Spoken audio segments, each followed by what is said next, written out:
Spark with பிரம்மஞானி நேயர்களுக்கு அன்பு கலந்த வணக்கங்கள்.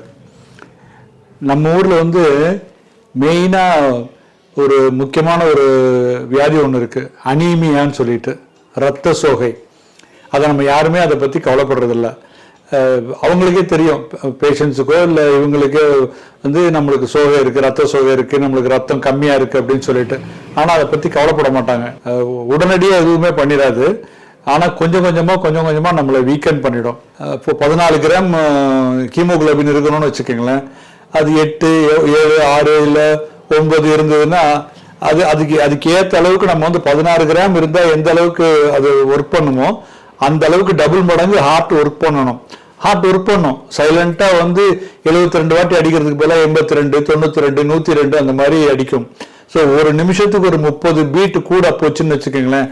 ஒரு நாளைக்கு 1440 நிமிஷம் இன்ட்டு 30 அப்படின்னு பார்த்தீங்கன்னா த்ரூ அவுட்டு ஒரு மாதம் ஒரு வருஷம்லாம் அப்படி அனிமியாவோடு இருந்தாங்கன்னா ஹார்ட் எவ்வளோ வீக் ஆகிடும், அப்படி பஞ்சு மாதிரி ஆகிடும் அப்படியே.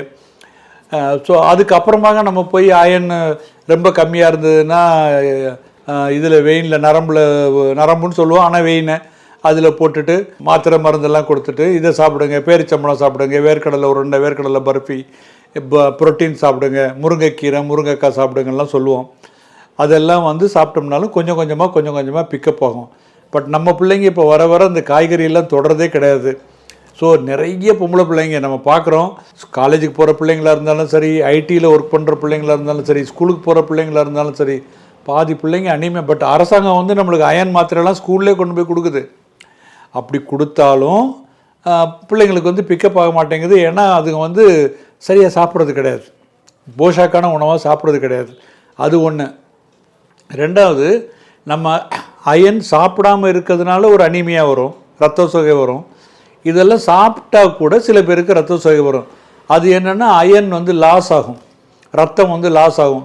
அது வந்து ஆக்சுவலாக நம்ம அந்த பீரியட்ஸ் டயத்தில் எக்ஸஸாக போச்சு, இல்லை பீரியட்ஸ் நிற்க போகிற சமயத்தில் ஜாஸ்தியாக பிளட்டு போகுது அப்படின்னா அவங்களுக்கே தெரியும், தாய்மார்களுக்கே தெரியும் இந்த மாதிரி நிறைய பிளட்டு போகுது அப்படின்னு சொல்லிட்டு அவங்க வந்துடுவாங்க. அவங்க கண்கூட பார்த்தோம்னா அவங்க வந்துடுவாங்க.